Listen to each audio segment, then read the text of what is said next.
अंदाजा लगाएं वो जात कितनी बिजी होगी। आजकल तो कोई छोटा मोटा लीडर हो, कोई छोटा मोटा वजीर हो, अफसर हो, उसके पास ही टाइम नहीं होता चलते जाते हुए वो कह देता अच्छा ठीक है मेरे फला आदमी से मिल लो, फला पीए से मिल लो।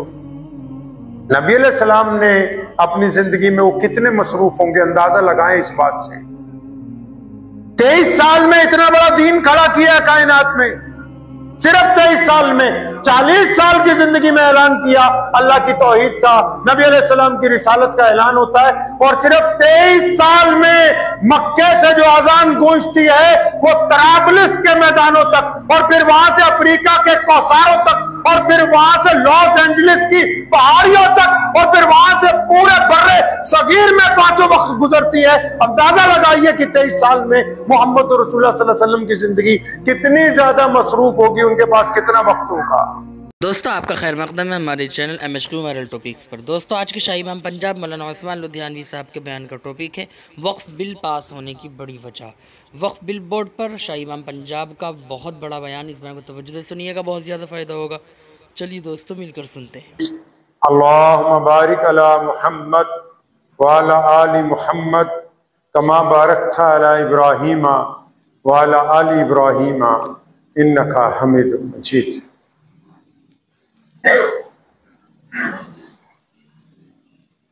रमजानुल मुबारक के बाद आज पहला जुमे का दिन है, और पूरी दुनिया में वो लोग जो रमजानुल मुबारक में अल्लाह तबारक व तआला की रिज़ा के लिए रमज़ान के रोज़े रखते रहे, पंजगाना नमाज अदा करते रहे, अपनी हिम्मत के मुताबिक अल्लाह के रास्ते में खर्च किया, गरीबों की, मिस्कीनों की, मोहताजों की ज़रूरियात को पूरा किया। वो बहुत से खुशकिस्मत लोग आज मुख्तलिफ मुकामात पर मस्जिदों की जीनत बने हुए हैं।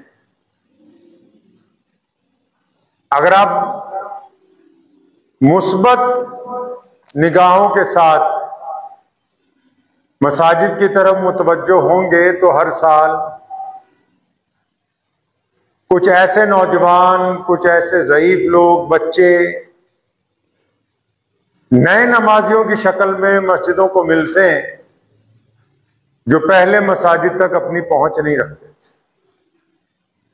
तो ये रमजानुल मुबारक का फैज़ है, उसकी बरकतें हैं जो अल्लाह करीम ने मुसलमानों को अता फरमाई। गरचे वो माहौल तो नहीं मिल सकता जो रमजानुल मुबारक में होता है, और वो होना भी नहीं चाहिए, क्योंकि रमजान की अपनी एक अजमत है, अपनी एक शान है, अपना एक अलग मुकाम है, कोई और महीना उसके मुकाबले में आ नहीं सकता। लेकिन रमजानुल मुबारक में जो प्रैक्टिस मुसलमानों ने की होती, रमजानुल मुबारक में जिस अंदाज से वक्त गुजारा होता है, वो अपने असरात मुरत्तिब करता है लोगों के ऊपर, और उसका फायदा जो है वो मिल्लत इस्लामिया को नजर आता है। बहुत सारे लोग ऐसे होते हैं जो रमजानुल मुबारक से पहले किसी गुनाह में मुलव्विस थे, रमजान में लगातार 29-30 रोजों ने उनकी उस आदत को तब्दील किया है। यह कह देना आसान है कि रमजान के बाद नमाजी नजर नहीं आए, लेकिन उन लोगों को देखना बड़ी जुर्रत की बात है जिन्होंने रमजान से पहले गुनाहों को छोड़ा, रमजान में नेकी को अपनाया, और अब रमजान के बाद उस नेकी के ऊपर कारबंद हो गए, टिक गए उसके ऊपर। हमारे नबी हज़रत मोहम्मद सल्लल्लाहु अलैहि वसल्लम ने हमें तालीम दी है कि आप इंसानों की हौसला अफजाई करें, उनकी हौसला शिकनी ना करें। शरीयत ने कहा कि अगर आप अच्छी बात कर सकते हैं, किसी को कांधा दे सकते हैं, किसी को खौफ से निकाल सकते हैं, किसी की हिम्मत अफजाई कर सकते हैं, किसी का गम में साथ दे सकते हैं, किसी की तारीफ कर सकते हैं, तो कीजिए। अगर ये नहीं कर सकते तो बुराई करने की जरूरत नहीं है, कीना रखने की जरूरत नहीं है, हसद रखने की जरूरत नहीं है, चिढ़ने की जरूरत नहीं है, लोगों के पास चुगलियां करने की जरूरत नहीं है, क्योंकि हम इंसानों को हौसला देने के लिए आए हैं, उनको तोड़ने के लिए नहीं आए। शरीयत ने यह जुज रखा है अपने अंदर कि अगर आप किसी की तारीफ नहीं कर सकते तो उसकी बुराई करने का हक आपको हासिल नहीं। आप किसी गिरते हुए को उठा नहीं सकते, तो किसी को धक्का देके गिराने का हक आपको हासिल नहीं है। आप किसी रोते हुए को हंसा नहीं सकते, तो किसी गमगीन को रुला देने का हक आपको हासिल नहीं है। रमजान के बाद हमें रमजान की उन बातों को दोहराना है अपनी जिंदगी में। अब सहरी तो नहीं होगी, अफ्तारी तो नहीं होगी, तरावियां तो नहीं होंगी, लेकिन मिजाज में जो नरमी पैदा हुई है, आंखों में जो शर्मो हया का मादा आया, हाथों में पैरों में जो नेकी के रास्ते पर चलने की हिम्मत आई है, अच्छाई को फैलाने का, बुराई के मुकाबले में खड़े होने की जो ताकत पैदा हुई है जिस्म में, उन बातों को अपनी जिंदगी में अमली तौर पर संभाल के रखना अगले रमजान तक, क्योंकि हमने अपने रब से वादा किया है रमजान में कि अल्लाह रोजा तेरे लिए, वादा किया है कि हम मोहम्मदुर रसूलुल्लाह की इत्तबा करेंगे, उनकी वफादारी करेंगे, उनकी पैरवी करेंगे, वादा किया रमजान में। और उसी वादे के दौरान हमने ईद के दिन भी अल्लाह तबारक व तआला से उस वादे को दोहराया है कि हमको नमाज से पहले गरीबों को खैरात देंगे, नमाज पढ़ने से पहले फित्रा अदा करेंगे, नमाज पढ़ने पहले मोहताज के गरीब के मुंह में लुकमा डालेंगे। हमने अपने रब से वादा किया है कि हमारी इबादतें ऐसी होंगी जिसमें गरीब का साथ होगा, मजलूम का साथ होगा, जरूरतमंद का साथ होगा। उस वादे को भुलाया नहीं जा सकता। इबादत सिर्फ सजदा करने का नाम थोड़ी है। अगर सिर्फ सजदा करने का नाम होता तो रमजान की जो बाद ईद आती है उसमें फितरा क्यों रखा जाता? अगर इबादतें सिर्फ सजदे से हो जाती तो ज़कात का निजाम क्यों लाते? अगर सिर्फ सजदे से हो जाती तो दूसरे को मुस्कुरा के देखना सवाब ना लिखा जाता। अगर सिर्फ सजदे से बात बन जाती मोहम्मदुर रसूलुल्लाह कहिए सल्लल्लाहु अलैहि वसल्लम ईद उल फितर की नमाज अदा करने के लिए अपने घर से निकले, नमाज पढ़ाने के लिए ईदगाह की तरफ जा रहे हैं, और जब देखा रास्ते में बहुत सारे बच्चे खेल रहे हैं, एक बच्चा बड़ा उदास खड़ा है, नबी अलैहि सलाम ने उससे पूछा कि बच्चे तुम उदास क्यों हो? तो उस बच्चे ने कहा कि मेरे अब्बा का इंतकाल हो गया है, मेरे वालिद नहीं रहे, उनका इंतकाल हो गया है। तो सब लोग ईद की खुशी मना रहे हैं, मेरे सर पे तो कोई हाथ रखने वाला नहीं है।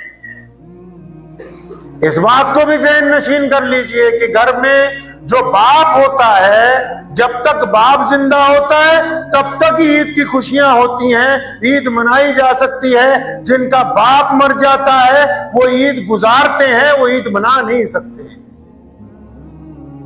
ईद का दिन गुजारा जा सकता है, मनाया नहीं जा सकता। तो उस बच्चे का भी दिन गुजर रहा था, तो ईद मनाऊं कैसे? मेरा बाप नहीं है, मर गया, शहीद हो गया किसी जंग के अंदर। अब अंदाजा लगाएं अल्लाह के बाद कायनात में कौन है जी सबसे ज्यादा मुकाम किसका है जी? सबसे ज्यादा बड़े कौन है? अल्लाह के बाद सिर्फ मोहम्मद रसूलुल्लाह सल्लल्लाहु अलैहि वसल्लम है। और आज भी कायनात में सबसे बड़े इंसान जो पहले भी थे, जो अब भी हैं, जिनका दीन सबसे बड़ा है, जिनके दीन में सबसे ज्यादा लोग सजदा करने वाले, जिनके दीन में हर लबे, हर लहजे के, हर एक जुबान के, हर एक खित्ते के, हर एक रंग के लोग मौजूद हैं, जिनका दीन दुनिया के 208 मुल्कों में अल्लाह अकबर की सदाएं रोजाना बुलंद करता है। वो अगर कोई जात है तो सिर्फ मोहम्मद रसूलुल्लाह सल्लल्लाहु अलैहि वसल्लम की जात है। अंदाजा लगाएं वो जात कितनी बिजी होगी। आजकल तो कोई छोटा मोटा लीडर हो, कोई छोटा मोटा वजीर हो, अफसर हो, उसके पास ही टाइम नहीं होता चलते जाते हुए वो कह देता अच्छा ठीक है मेरे फला आदमी से मिल लो, फला पीए से मिल लो। नबी अलैहि सलाम ने अपनी जिंदगी में वो कितने मसरूफ होंगे, अंदाजा लगाएं इस बात से। 23 साल में इतना बड़ा दीन खड़ा किया कायनात में, सिर्फ 23 साल में। 40 साल की जिंदगी में ऐलान किया अल्लाह की तौहीद का, नबी अलैहिस्सलाम की रिसालत का ऐलान होता है, और सिर्फ 23 साल में मक्के से जो अजान गूंजती है वो तराबलिस के मैदानों तक, और फिर वहां से अफ्रीका के कौसारों तक और फिर वहां से लॉस एंजलिस की पहाड़ियों तक और फिर वहां से पूरे बर्रे सगीर में 5 वक्त गुजरती है। अंदाजा लगाइए कि 23 साल में मोहम्मद रसूलुल्लाह सल्लल्लाहु अलैहि वसल्लम की जिंदगी कितनी ज्यादा मसरूफ होगी, उनके पास कितना वक्त होगा। चले जा रहे हैं, बच्चे को उदास देखा, रोते हुए देखा तो रुक गए नबी अलैहिस्सलाम। आपके झुरमुट में कौन है? नबी अलैहिस्सलाम के आगे पीछे कौन है? जलीलुल कदर सहाबा इकराम रज़ियल्लाहु ताला अजमईन की जमात साथ में, जो बाद में चारों खुलफा राशिदीन बने वो साथ में, फुकराए सहाबा सैयदना अबू ज़र गफ़ारी रज़ियल्लाहु ताला अन्हु, सैयदना बिलाल रज़ियल्लाहु ताला अन्हु, अबू हुरैरा रज़ियल्लाहु ताला अन्हु, सैयदना अबू उबैदा बिन जर्राह रज़ियल्लाहु ताला अन्हु, नबी अलैहि सलाम के चचा हज़रत अब्बास रज़ियल्लाहु ताला अन्हु, अब्दुल्लाह इब्ने जुबैर रज़ियल्लाहु ताला अन्हु, खालिद इब्ने वलीद जैसे मुजाहिद आज़म सारे नबी अलैहि सलाम के आगे पीछे चल रहे हैं। तो नबी अलैहि सलाम रुक गए। फरमाया हाँ बच्चे रोता क्यों है? फरमाया या रसूलुल्लाह सल्लल्लाहु अलैहि वसल्लम मेरे वालिद का इंतकाल हो गया, अब वो नहीं है तो मैं ईद कैसे मनाऊं? तो नबी अलैहि सलाम ने उस बच्चे का हाथ पकड़ा, ये नहीं कहा आजकल तो पीरों और मौलवियों को मिलना मुश्किल है, अगर किसी बड़े आदमी के पास चले जाओगे कोई बात नहीं, वक्त नहीं है, फला मेरे पिए को बता देना।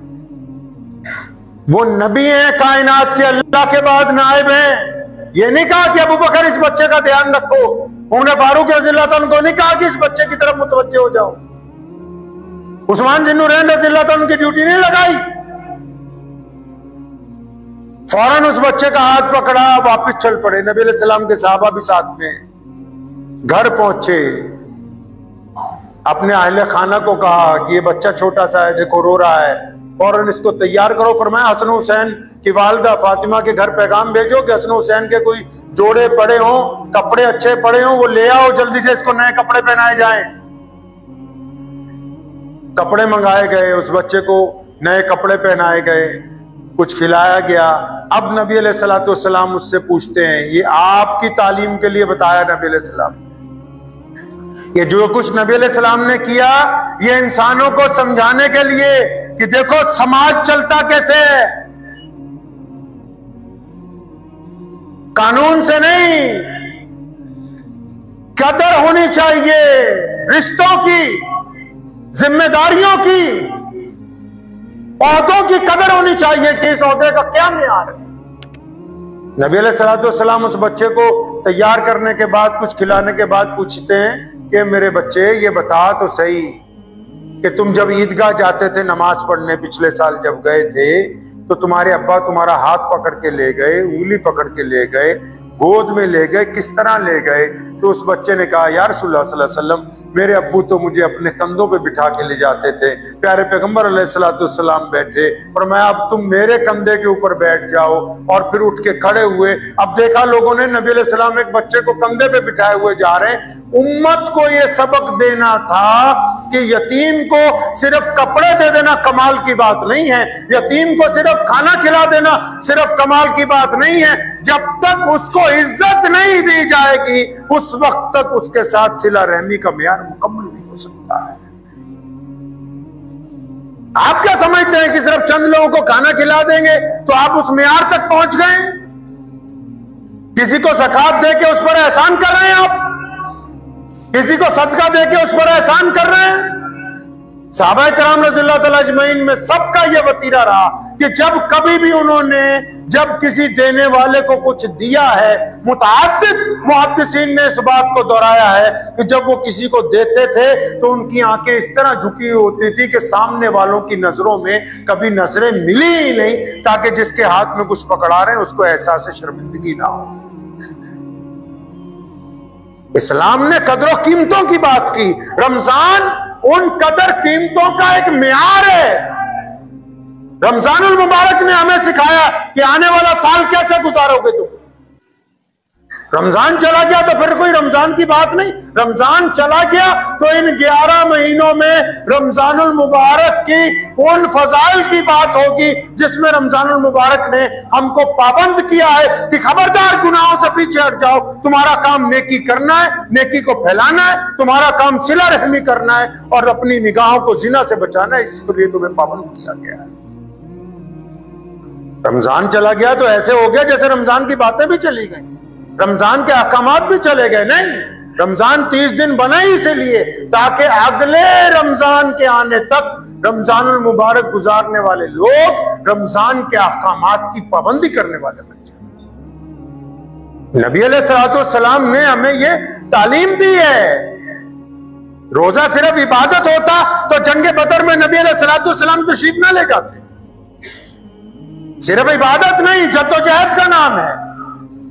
रोजा सिर्फ इबादत ही होता तो फिर मक्कातुल मुकर्रमा रमजानुल मुबारक में कभी फतेह ना किया जाता।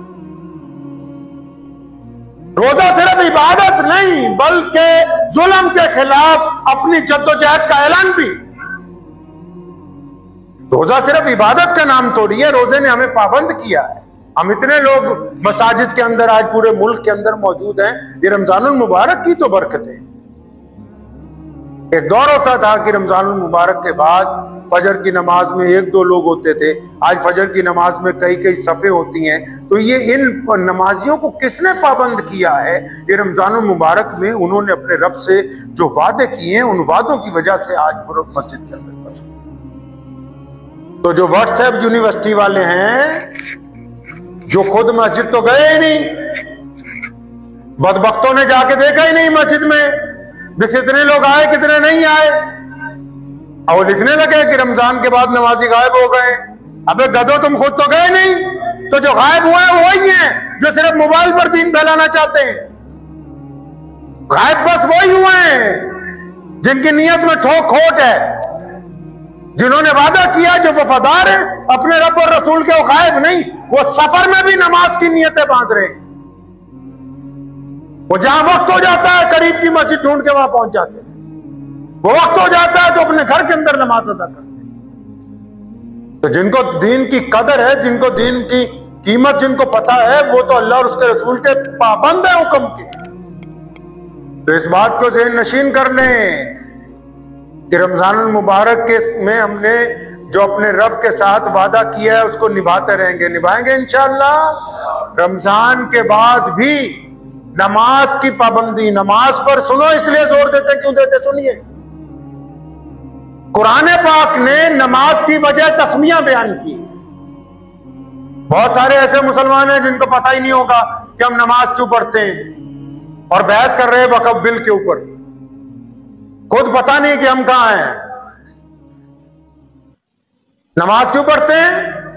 यदि अल्लाह को राजी करने के लिए नहीं। कुरान पाक ने मुतअद्दिद जगह कहा कि नमाज आपको इसलिए पढ़ा रहे हैं ताकि आप गंदी बातें करनी छोड़ दे, आप अच्छी बातें करें।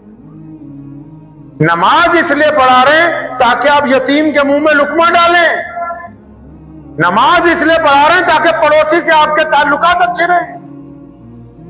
नमाज ही तो है जो आपको बुराइयों से हटा के अच्छाई की तरफ ले जाएगी। इसलिए नमाज के ऊपर ज्यादा जोर लगाते हैं, क्योंकि ये वो जरिया है जो आपको एक बेहतरीन इंसान बनाएगा।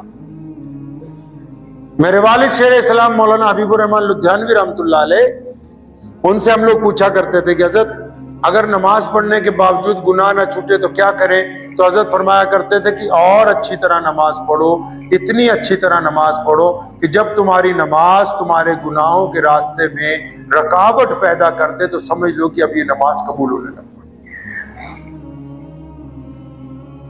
तो दुआ कीजिए कि अल्लाह करीम रमजानुल मुबारक के जितनी बरक़ात हैं, जितने फ़ज़ाइल रमजानुल मुबारक में मुसलमानों को हासिल हुए हैं, जितनी बरकतें रमज़ान की पूरी दुनिया के इंसानों पर उतरी हैं, और जो कुछ अल्लाह वालों ने रमज़ानुल मुबारक में रोज़े रख के जो कुछ अजर हासिल किया है और जो वादे अपने रब के साथ किए हैं, अल्लाह करीम हमको उसके ऊपर अमल करने की तौफीक अता फरमाए।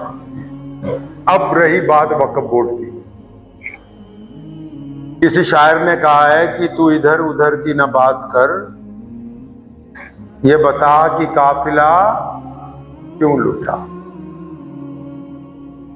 तू इधर उधर की ना बात कर, ये बता कि काफिला क्यों लुटा। मुझे राहजनों से गिला नहीं, तेरी रहबरी का सवाल है। कल कुछ मेहमान आए तो उनमें एक नौजवान था, मुझे कहने लगे मौलाना साहब वो लड़कियां हमारे यहाँ बड़ी मुर्तद हो रही। तो मैंने कहा कमबख्तो तुम्हारी वजह से तो हो रही। तो हजरत आप नाराज हो रहे? मैं नाराज नहीं हो रहा, तुम ही तो कहते हो कि कुरैशी कुरैशियों को लड़की देंगे, अंसारी अंसारियों को देंगे, पठान पठान को देंगे, और जो शादी करेगा तो 4 चक्के लेके आएगा। ये बदबख्ती तुमने तो फैला रखी है, ये पड़ोसियों ने या गैर मुस्लिमों ने कर रखा है। रिश्तों में ये रुकावट किसने खड़ी की? वक्फ बोर्ड जो मर्जी कानून पार्लियामेंट बनाए। अरे जिन्होंने अपने लोगों को पार्लियामेंट में भेजना ही नहीं है और जिनको भेज रखा है, जिनको अपना लीडर बनाया, जिन मौलवियों को, जिन लीडरों को, उनमें से तो किसी ने इस्तीफा ही नहीं दिया। उनमें से तो कोई इस्तीफा दिया ही नहीं किसी ने। वो तो कह रहे जी धरना लगा। धरना लगाओ, धरने लगाने से क्या होगा? तुम ये क्यों नहीं कहते कि अपने लोगों को जिता के पार्लियामेंट में भेजो जो तुम्हारी बात करें हुकूमत के साथ बैठ। उल्टा रास्ता बता रहे। फिर कहेंगे जी मौलवी साहब तो उनका तो काम है, मौलवियों के खिलाफ बोलना काम नहीं है, बददियानत लोगों के खिलाफ बोलना हमारी जिम्मेदारी है। पिछले 75 सालों में जितने सूबों के वक्फ बोर्ड हैं, बताओ किसी मुसलमान को उन्होंने लोन पर पैसे दिए बिना सूद के कि तुम कारोबार कर लो? किसी मुसलमान को घर बना के दिया गरीब को? किसी सूबे में मुसलमानों को अस्पताल बना के दिए, कॉलेज बना के दिए, कोई यूनिवर्सिटियां बनाई हैं? अरबों रुपए की वक्फ की जायदाद खुद खा गए। अब कह रहे जी मुसलमानों को कि तुम धरना लगाओ। धरना गरीब मुसलमान लगाएं, 5 स्टार होटलों में ये ठहरे। कानून की पेचीदगियां उनको समझाओ जिनका किया कुछ नहीं 70 साल में। पूरे वक्फ एक्ट बिल में सिर्फ एक बात ज्यादती की नजर आई, जिसमें यह कहा हुकूमत ने कि गैर मुस्लिम मेंबरान को भी लेंगे, लेकिन ये जो मुसलमान मेंबरान पार्लियामेंट में मौजूद हैं या वो जमातें जो अपने आप को मुसलमानों का हमदर्द कहती हैं, उनमें जितने मुसलमान एमएलए हैं, चाहे वो आंध्रा के हों, चाहे वो बिहार के हों, चाहे वो अलग अलग सूबे को हो, उनमें से किसी तुम्हारे नुमाइंदे ने अपनी पार्टी से इस्तीफा नहीं दिया। ये नहीं कहा कि जी मैं इसके खिलाफ हूं। वो तो सारे अपनी जगह आराम से मिठाई खा रहे हैं और मुसलमानों को कह रहे हैं भी तुम धरने लगाने के लिए तैयार ना हो।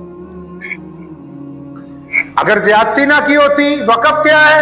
वक्फ का मालिक वक्फ बोर्ड नहीं है। सरकार को भी कहना चाहता हूं, वक्फ बोर्ड मालिक नहीं है, हुकूमत मालिक नहीं है। हमने जो जायदादें वक्फ की, जो सोशल मीडिया पे लोग कह रहे हैं कि जी वो वक्फ तो इस्लामी मुल्कों में नहीं आ रहे, मक्के में जाओ, सबसे बड़ी मस्जिद में वो जो आज सबसे बड़ा टावर बनाया ना, जिस पर घड़ी लगाई है, उसमें दिन में 200 बार डिस्प्ले पे लिखा होता है कि ये वक्फ है अल्लाह के नाम के ऊपर की मस्जिद। कौन कहता है कि वक्फ नहीं है इस्लामी मुल्कों में? दुनिया की बड़ी दोनों मस्जिदें, मस्जिद हरमैन मक्का शरीफ और मस्जिद नबी मदीनतुल मुनव्वरा, वो भी मुसलमानों के वक्फ है। उनमें भी लिख के लगाया गया है कि वक्फ इल्लाह है, ताकि मुसलमानों को पता हो ये किसी बादशाह की मलकियत नहीं है। बादशाह ने लिखा है, जो हमारे एक्ट में कि बादशाह, मक्के का बादशाह कस्टोडियन है। कस्टोडियन मतलब रखवाला है, वक्फ बोर्ड मालिक नहीं है। वक्फ बोर्ड को तो सिर्फ हमने रखवाला बनाया था किस काम के लिए? कि अल्लाह के नाम पे जो जायदादें दे दी हैं, इनसे जो किराया आएगा भाई, इनसे मस्जिदों में इमामों को तनख्वाह देना, इससे गरीब मुसलमानों को, मुसलमान बेवाओं को पेंशन देना, इससे कोई दवाखाने खोलना जिससे मुसलमान गैर मुस्लिम भी फायदा उठा लें, इससे कोई स्कूल और कॉलेज बनाना जिससे आम लोगों के बच्चे पढ़ लिख जाएं, इससे कोई गरीब लोगों को पैसे दे देना जिससे वो अपने घर की छत डाल लें। तो किसी वक्फ बोर्ड ने कुछ ऐसा तो किया नहीं है। रंज तो उस पे होता है ना, कुछ सही काम कर रहा हो तो उसके साथ ज्यादती हो गई। चमन के वो खुद परस्त माली जिन्हें खिजा रास आ गई हो, वो क्यों कर ये दुआ करेंगे चमन में फसलें बाहर आए। अल्लामा आमिर उस्मानी रहमतुल्लाह अलैह ने कहा ना कि चमन के वो खुद परस्त माली जिन्हें खिजा रास आ गई हो। कहता है वो बागीचा होता है ना एक, वो उजड़ जाता है तो उसमें एक माली रहता है, मालिक अलग होता है, माली रहता है उस बागीचे में। अब क्योंकि वो उजड़ गया इसलिए ठेके पे नहीं दिया जा सकता, लेकिन उस माली को इतने फल मिल जाते हैं कि वो अच्छी तरह खाता पीता सारा साल। चमन के वो खुद परस्त माली जिन्हें खिजा रास आ गई हो, वो क्यों कर ये दुआ करेंगे चमन में फसले बहार आए। वो कब चाहते हैं कि ये मुसलमान नाम नेहाद लीडर और मौलवी ये कब चाहते हैं कि मुसलमान तरक्की पसीर हो। इनको तो गरीब मुसलमान चाहिए, बगैर किसी वसाइल वाले मुसलमान चाहिए, जिनको ये कहें धरना लगाओ तो धरना लगाने के लिए चल पड़े, जिनको ये कहें कि 50 गज प्लाट देंगे तो लेने के लिए आ जाए। इनको तो गरीब मुसलमान चाहिए, इनको खुशहाल लोगों की तमन्ना नहीं है। इसी को कहा आमिर उस्मानी ने कि चमन के वो खुद परस्त माली जिन्हें खिजां रास आ गई हो, वो क्यों कर ये दुआ करेंगे चमन में फसले बहार आए। मताए गुलशन कुछ ऐसी बांटी मेरे वफादार दोस्तों ने, न उनके दामन में फूल पहुंचे न मेरे दामन में खार आए।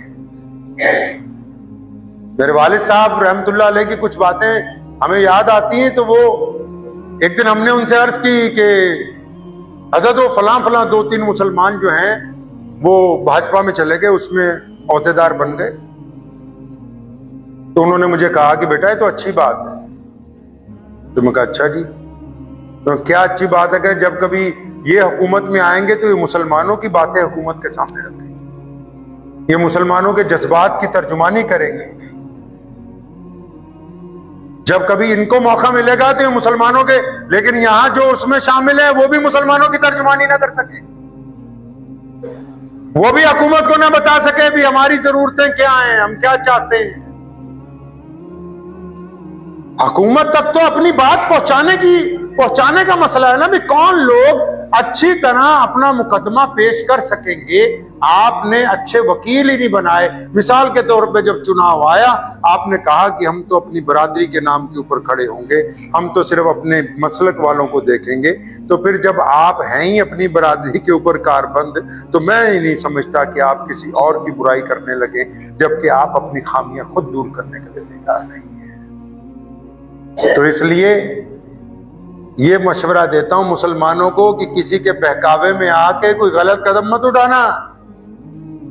कानून बनते हैं, हमेशा बनते रहेंगे, बदलते रहेंगे। ये देखो कि आपको अच्छे नुमाइंदे कैसे मिलेंगे। किसी के भड़काव में आके किसी के साथ लड़ने मत जाना, लेकिन ये देखो कि आपकी नुमाइंदगी बेहतर कैसे होगी आइंदा। आप अपने में अच्छे लोगों को कब आगे लेके आएंगे जो आपकी बात हुकूमत के सामने रख सके। ये आपने सुना होगा पीछे वक्फ का मसला शुरू हुआ हमारे देश में, वक्फ बोर्ड का मसला। आपको पता है बहुत सारे लोग वक्फ के मुतालिक कानून की बातें करते हैं, कई मुसलमान 2-2 घंटे लगा रहे हैं। देसी बात पता है आपको, देसी बात, आम सी बात, वक्फ है क्या? वक्फ बोर्ड नहीं, वक्फ बोर्ड तो सिर्फ कस्टोडियन है। कस्टोडियन मतलब रखवाला है, मालिक नहीं है। वक्फ क्या है? वक्फ मुसलमानों की इश्क और मोहब्बत की दास्तान का एक बाब है। वक्फ मुसलमानों की तरफ से अपने रब और अपने रसूल के लिए जो प्यार है ना, उसके इजहार का एक नमूना है। किसी सरकार ने हमें जगह नहीं खरीद के दी। हुकूमत इसलिए इसमें दखल नहीं दे सकती क्योंकि जो करोड़ों संपत्तियां पूरी दुनिया में हैं या हमारे देश में जो वक्फ की संपत्तियां हैं वो किसी से भीख में हमने नहीं मांगी हैं। वो बड़ी बड़ी जायदादें मुसलमानों ने अपने अल्लाह के इश्क में, अपने रसूल के इश्क में उनको अपने रब के नाम पे वक्फ कर दिया कि इनकी आमदनी से रब और रसूल के दीन का काम होगा, इनकी आमदनी से गरीबों की भलाई की जाएगी। इसमें किसी का दखल नहीं है, ये इश्क और मोहब्बत की दास्तान है। हुकूमत भी इस बात को समझ ले कि जितने वक्फ बोर्ड हैं ना ये मालिक है ना हुकूमत मालिक है, मालिक अल्लाह है वक्फ का। क्योंकि जिस बंदे ने वक्फ की है उसने ये लिख के वक्फ की कि ये जायदाद, ये खेत, ये महल, ये मस्जिद, ये दुकानें मैं वक्फ कर रहा हूं अपने अल्लाह के नाम पर। आज के बाद ये बेची नहीं जाएंगी, आज के बाद इनकी रजिस्ट्री नहीं होगी, आज के बाद फरोख्त नहीं हो किया जाएगा। इनसे किराया लाएंगे, उस किराए से मस्जिदों को पैसे देंगे, मदरसों को देंगे, कब्रिस्तानों को सुधारेंगे, बेवाओं को पेंशन देंगे, स्कूल चलाएंगे, अस्पतालों को पैसे देंगे। लेकिन ये जो अल्लाह के नाम पर जायदाद वक्फ कर दी, इसको कोई माई का लाल बेच नहीं सकता।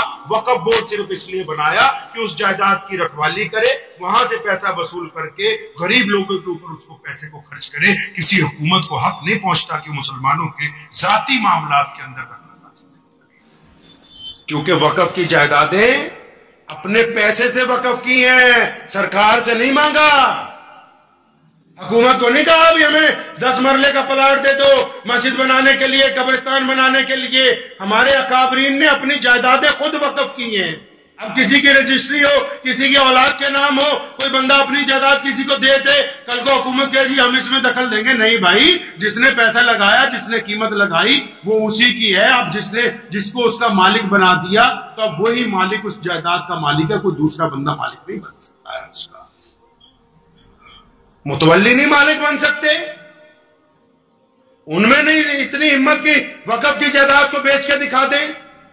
वक्फ बोर्ड नहीं रजिस्ट्री करवा सकता, बाकियों को तो छोड़ो, जो उसके रखवाले हैं उनके हाथ भी बांधे गए हैं कि खबरदार अपनी हुदूद के अंदर रहना, अपनी हुदूद से तजावुज करने की कोशिश ना करो, क्योंकि ये अल्लाह के नाम पर रखी गई शय है। तो ये रखी क्यों? अंदाजा तो लगाओ कैसे लोग होंगे। आज भी बहुत सारे लोग हैं माशाल्लाह, बहुत सारे लोग आते हैं अपनी जायदाद की रजिस्ट्री लेके कि 500 गज का प्लाट है मस्जिद के लिए हमने वक्फ करना है, 1000 गज का प्लाट है मदरसे के लिए वक्फ करना है। ये उनकी मोहब्बत ही तो है अपने रब और रसूल के साथ। कि अभी किसी गुस्ताख ने नबी अलैहि सलाम की शान में बेअदबी की। बेअदबी करने वाले हमेशा ये समझते हैं नऊज बिल्लाह कि शायद हमारी बेअदबी की वजह से इस्लाम कमजोर होगा, कि शायद हमारी बेअदबी की वजह से इस्लाम को नुकसान पहुंचेगा। याद रखो मोहम्मद रसूलुल्लाह सल्लल्लाहु अलैहि वसल्लम की शान और अज़मत इतनी बुलंद है, इतनी बुलंद है कि कायनात का कोई आदमी कुछ भी कर ले, वो नबी अलैहि सलाम की शान में बेअदबी नहीं करता, बल्कि वो अपनी असलियत का, अपने अंदर छुपी हुई गंदगी का इजहार करता है। वो नबी की शान में बेअदबी नहीं कर सकता। पैगंबर नबी अलैहिस्सलातु वस्सलाम की जो जाते गिरामी है, नबी अलैहिस्सलातु वस्सलाम का जो मियार है कायनात में, अल्लाह ने खुद कह दिया कि आपको रहमतुल लिल आलमीन बना के भेजा। अल्लाह ने खुद कह दिया कि आपको साहिब खुल्क अजीम बना के भेजा। अल्लाह ने खुद कह दिया अपने फरिश्तों को, हम मुसलमानों को, कि ओए सुन लो कान खोल के कि मैं अपने नबी के ऊपर सलाम भेजता हूं, तुम भी मोहम्मद रसूलुल्लाह के ऊपर दरूद भेजा कर। इस बात को ज़हन नशीन कर लें। इस्लाम की ये तारीख है, नबी अलैहिस्सलातु वस्सलाम की हयात पाक का ये इतिहास है पूरी कायनात में। देखो तो सही कितनी खूबसूरत तारीख है ये। नबी अलैहिस्सलातु वस्सलाम मक्कातुल मुकर्रमा में है, अबू जहल पीछे पीछे, नबी अलैहिस्सलातु वस्सलाम मदीना मुनव्वरा में पहुंचे, यहूदी पीछे पीछे, नबी अलैहिस्सलातु वस्सलाम का दीन अरब से बाहर पहुंचा, कैसरो किसरा पीछे पीछे, नबी अलैहिस्सलाम का दीन आगे ताशकंद और बुखारा में पहुंचा, फ्रांस के बड़े बड़े बादशाह पीछे पीछे। आज नबी का दीन पूरी कायनात में है, आज भी दुनिया की सारी हुकूमतें पीछे हैं, मोहम्मद रसूलुल्लाह का दीन सबसे आगे।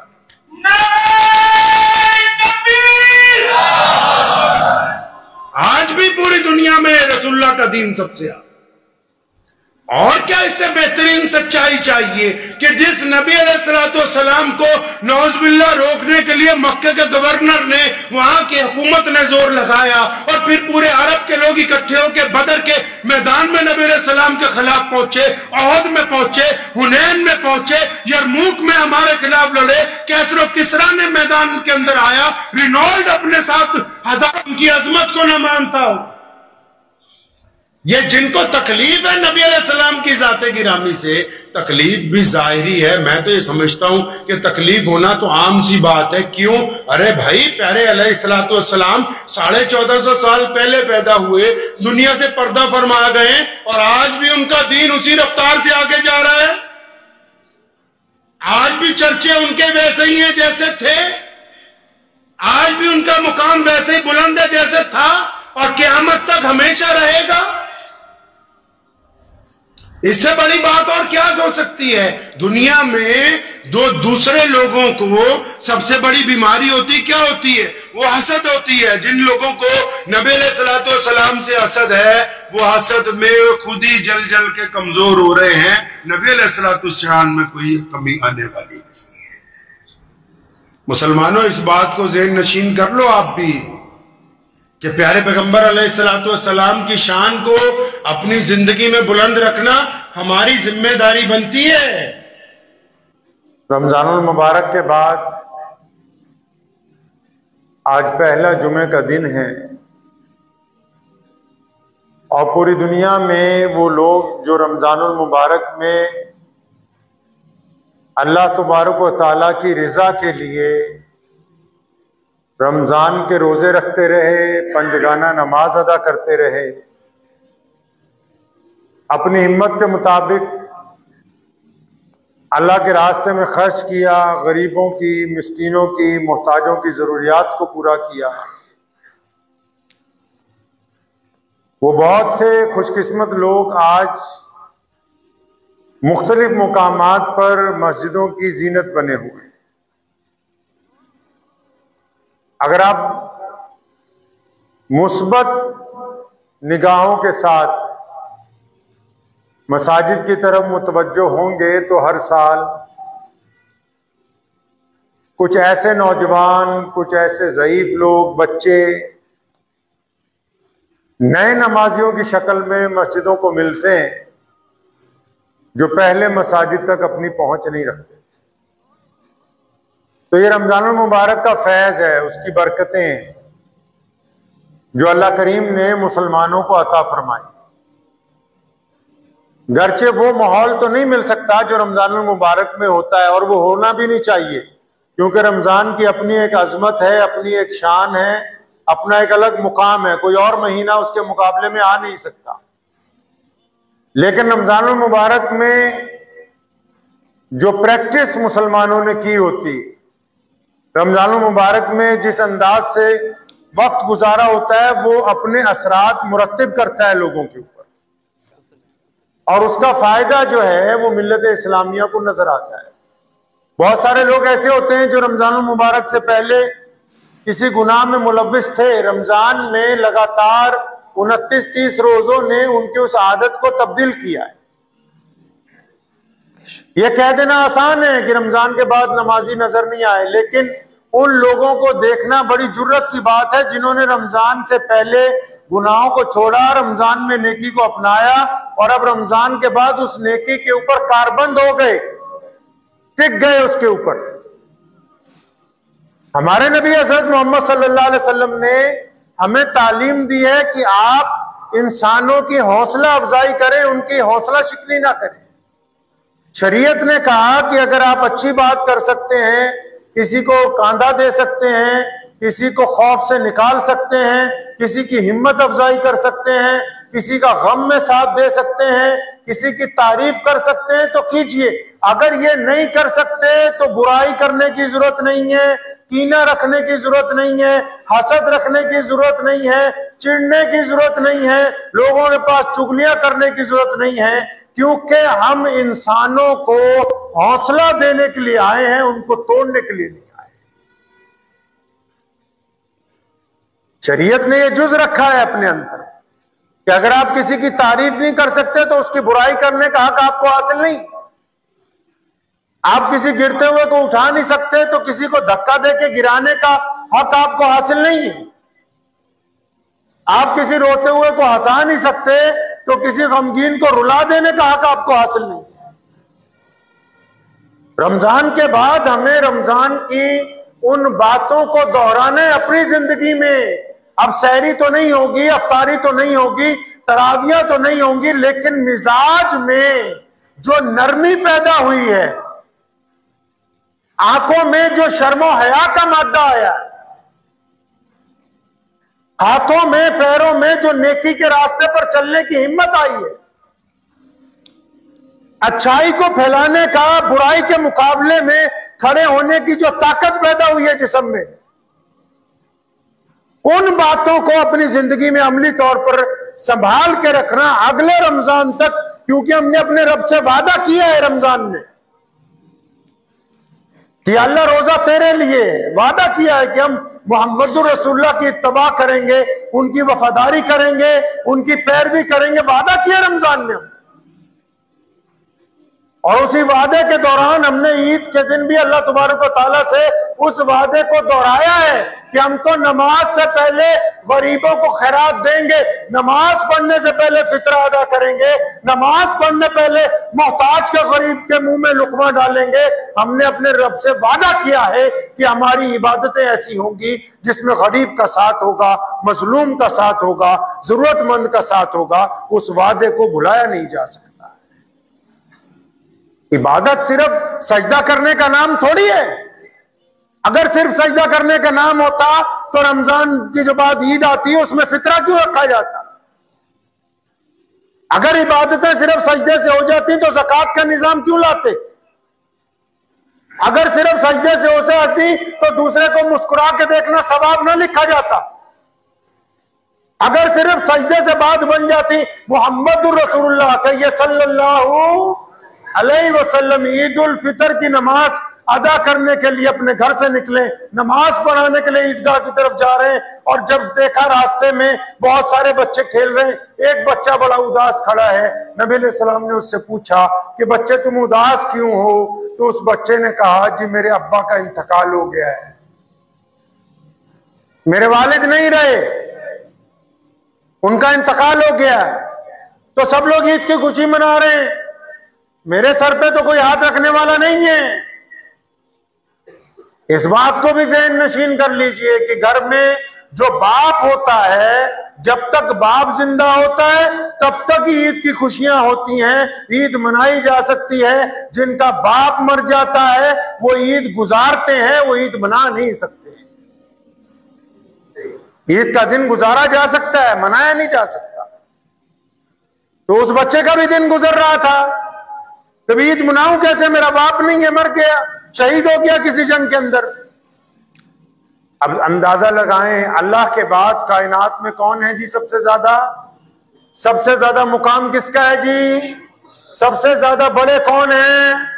अल्लाह के बाद सिर्फ मोहम्मद रसूलुल्लाह सल्लल्लाहु अलैहि वसल्लम है। और आज भी कायनात में सबसे बड़े इंसान जो पहले भी थे, जो अब भी हैं, जिनका दीन सबसे बड़ा है, जिनके दीन में सबसे ज्यादा लोग सजदा करने वाले, जिनके दीन में हर लबे, हर लहजे के, हर एक जुबान के, हर एक खित्ते के, हर एक रंग के लोग मौजूद हैं, जिनका दीन दुनिया के 208 मुल्कों में अल्लाह अकबर की सदाएं रोजाना बुलंद करता है। वो अगर कोई जात है तो सिर्फ मोहम्मद रसूलुल्लाह सल्लल्लाहु अलैहि वसल्लम की जात है।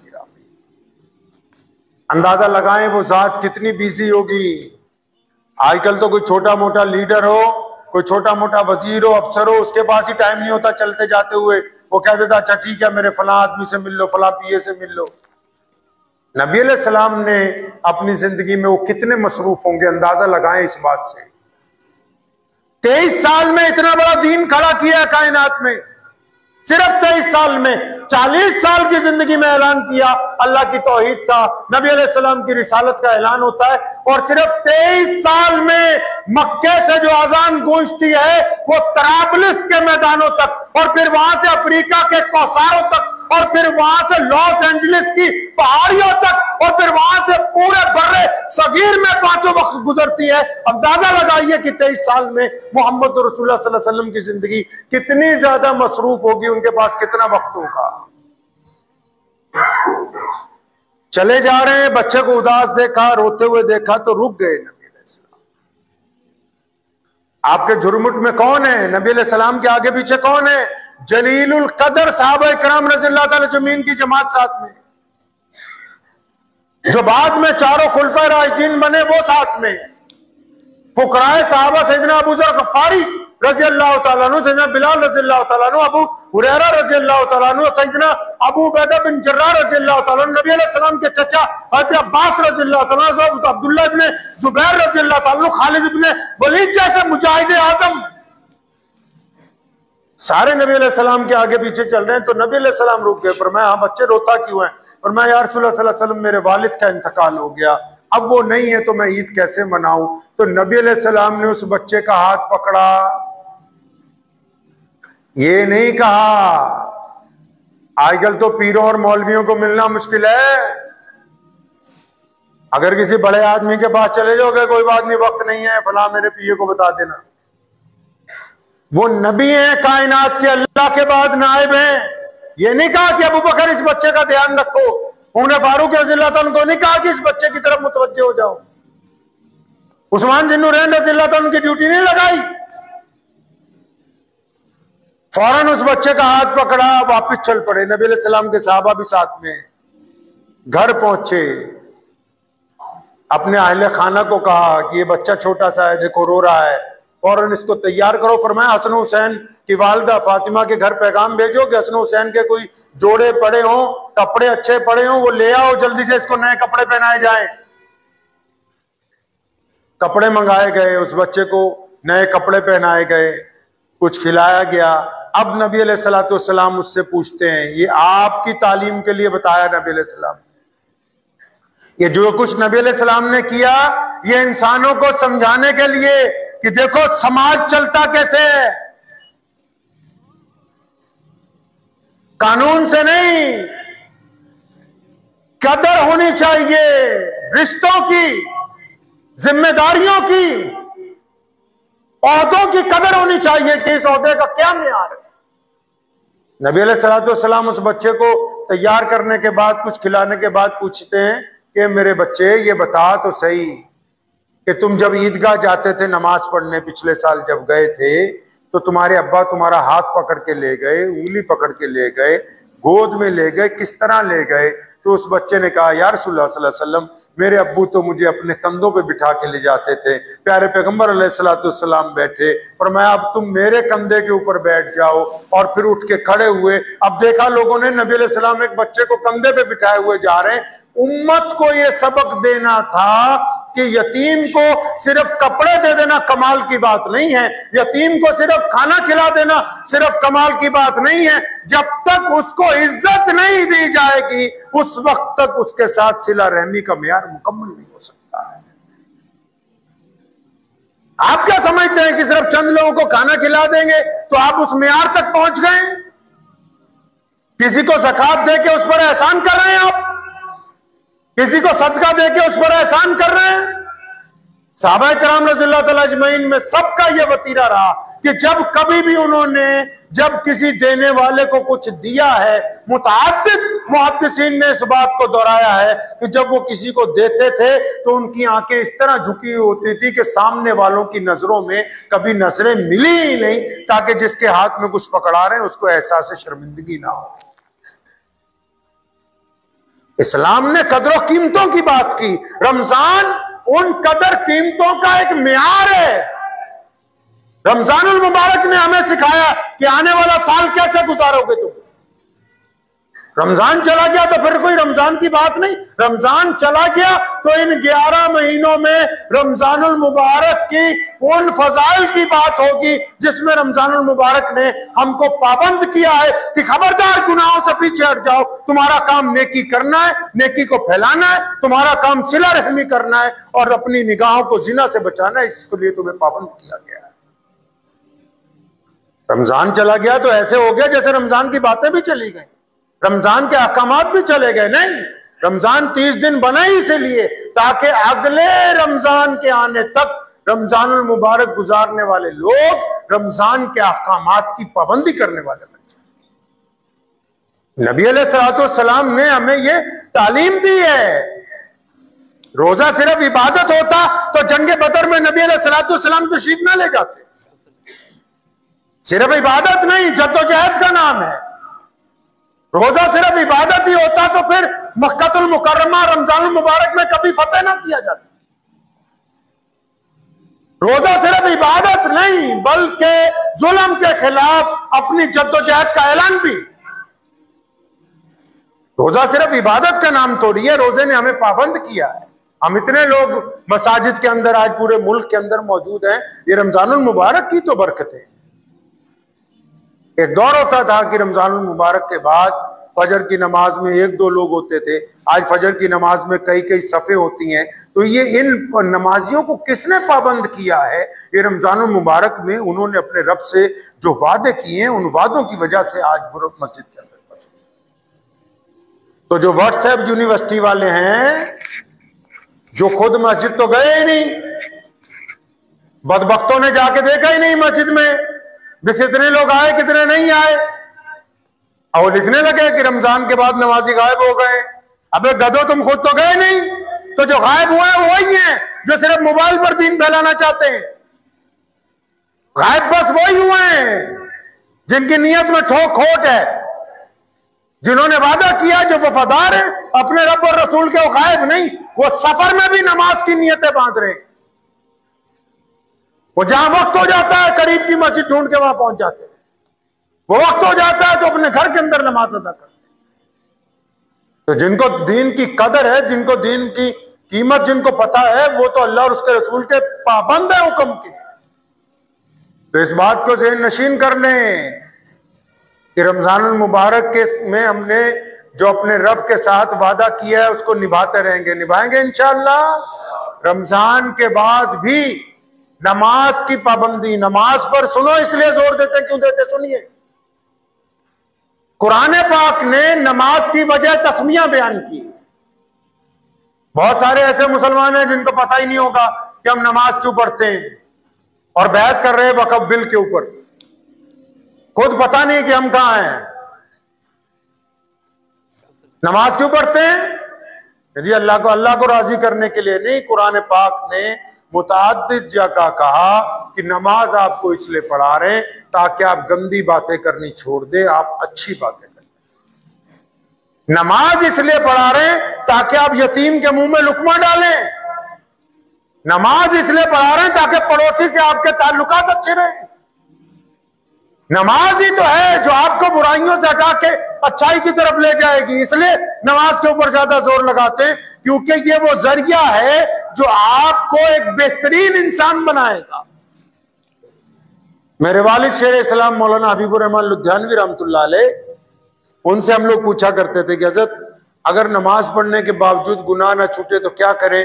तो हजरत फरमाया करते थे कि और अच्छी तरह नमाज पढ़ो, इतनी अच्छी तरह नमाज पढ़ो कि जब तुम्हारी नमाज तुम्हारे गुनाहों के रास्ते में रुकावट पैदा कर दे तो समझ लो कि अब ये नमाज कबूल होने लग पड़ी। तो दुआ कीजिए कि अल्लाह करीम रमजानुल मुबारक के जितनी बरक़ात हैं, जितने फ़ज़ाइल रमजानुल मुबारक में मुसलमानों को हासिल हुए हैं, जितनी बरकतें रमज़ान की पूरी दुनिया के इंसानों पर उतरी हैं, और जो कुछ अल्लाह वालों ने रमज़ानुल मुबारक में रोज़े रख के जो कुछ अजर हासिल किया है और जो वादे अपने रब के साथ किए हैं, अल्लाह करीम हमको उसके ऊपर अमल करने की तौफीक अता फरमाए। अब रही बात वक्फ बोर्ड की। किसी शायर ने कहा है कि तू इधर उधर की न बात कर, ये बता कि काफिला क्यों लूटा। तू इधर उधर की न बात कर, ये बता कि काफिला क्यों लुटा। मुझे राहजनों से गिला नहीं, तेरी रहबरी का सवाल है। कल कुछ मेहमान आए तो उनमें एक नौजवान था, मुझे कहने लगे मौलाना साहब वो लड़कियां हमारे यहाँ बड़ी मुर्तद हो रही हैं। तो मैंने कहा कमबख्तो तुम्हारी वजह से तो हो रही। हजरत आप नाराज हो रहे? मैं नाराज नहीं हो रहा, तुम ही तो कहते हो कि कुरैशियों को लड़की देंगे, अंसारी अंसारियों को देंगे, पठान पठान को देंगे, और जो शादी करेगा तो 4 चक्के लेके आएगा। ये बदबख्ती तुमने तो फैला रखी है कि पड़ोसियों ने या गैर मुस्लिमों ने कर रखा है। रिश्तों में ये रुकावट किसने खड़ी की?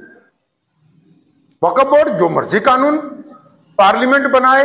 अरे जिन्होंने अपने लोगों को पार्लियामेंट में भेजना ही नहीं है और जिनको भेज रखा है, जिनको अपना लीडर बनाया, जिन मौलवियों को, जिन लीडरों को, उनमें से तो किसी ने इस्तीफा ही नहीं दिया। उनमें से तो कोई इस्तीफा दिया ही नहीं किसी ने।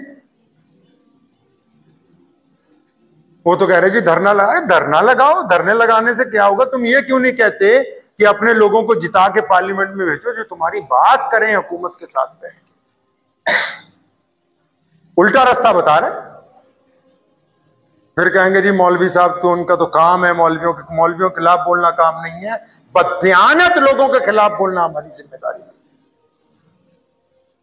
पिछले 75 सालों में जितने सूबों के वक्फ बोर्ड हैं, बताओ किसी मुसलमान को उन्होंने लोन पर पैसे दिए बिना सूद के कि तुम कारोबार कर लो? किसी मुसलमान को घर बना के दिया गरीब को?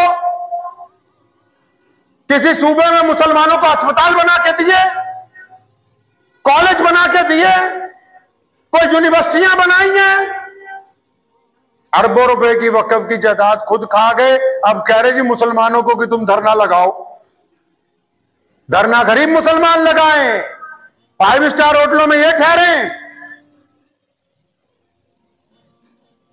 कानून की पेचीदगियां उनको समझाओ जिनका किया कुछ नहीं 70 साल में।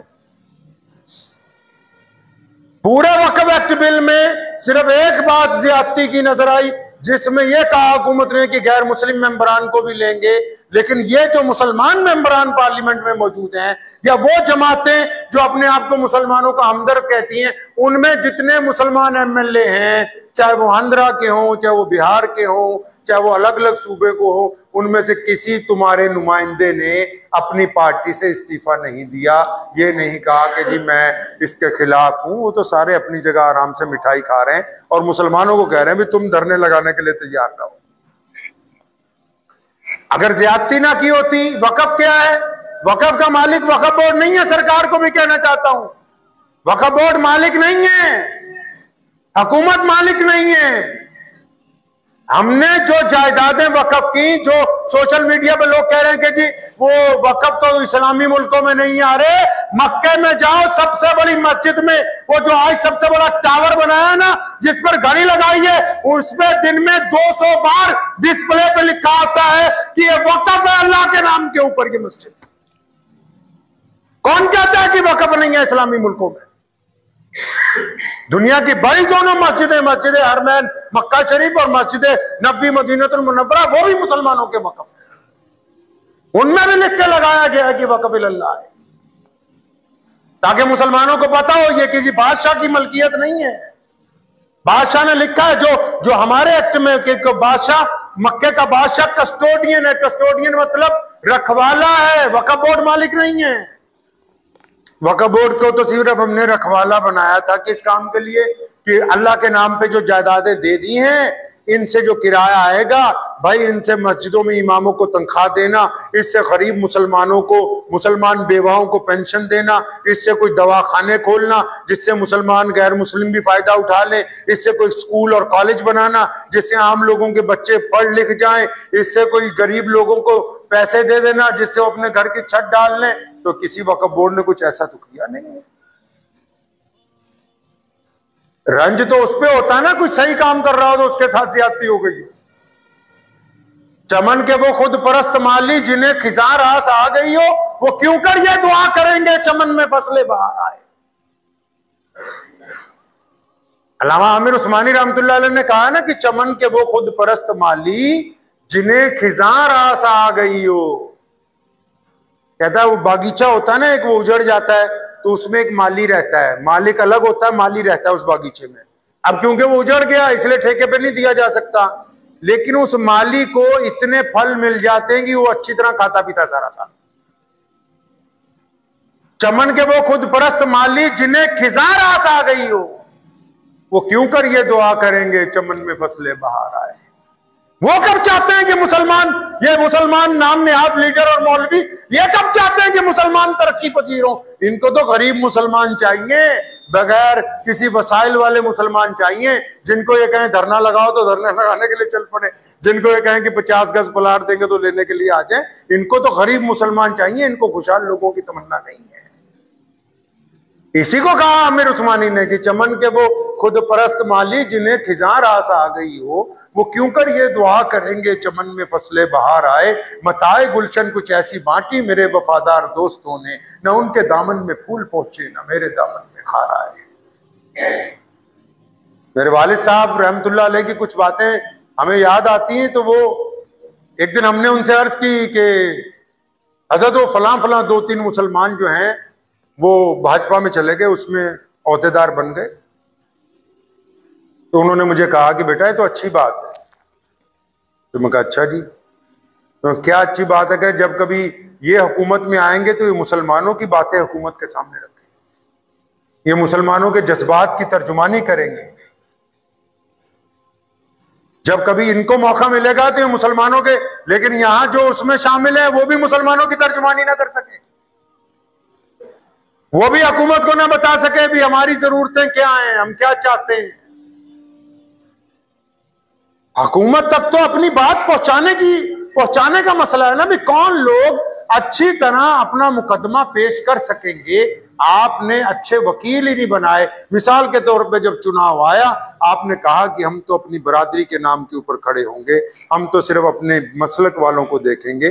तो फिर जब आप हैं ही अपनी बरादरी के ऊपर कारबंद, तो मैं ही नहीं समझता कि आप किसी और की बुराई करने लगे, जबकि आप अपनी खामियां खुद दूर करने के लिए तैयार नहीं है। तो इसलिए ये मशवरा देता हूं मुसलमानों को कि किसी के बहकावे में आके कोई गलत कदम मत उठाना।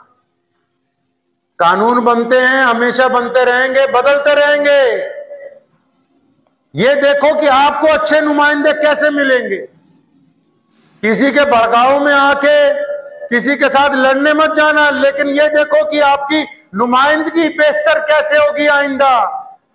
आप अपने में अच्छे लोगों को कब आगे लेके आएंगे जो आपकी बात हुकूमत के सामने रख सके। मुस्बत लाए अमल की बात करें, वक्ती चीजों की बात नहीं करें। दुआ कीजिए अल्लाह करीम मुझे भी और आप सबको भी इन बातों पे अमल करने की तौफीक अता फरमाए। तो उम्मीद है शाही इमाम पंजाब मौलाना उस्मान लुधियानवी साहब का ये बयान आपको बहुत ज़्यादा पसंद आया होगा। बयान पसंद आया हो तो वीडियो को लाइक, शेयर और चैनल को सब्सक्राइब करना बिल्कुल ना भूलिएगा। चलिए मिलते हैं किसी और वीडियो में। वस्सलामु अलैकुम वरहमतुल्लाहि वबरकातुहू।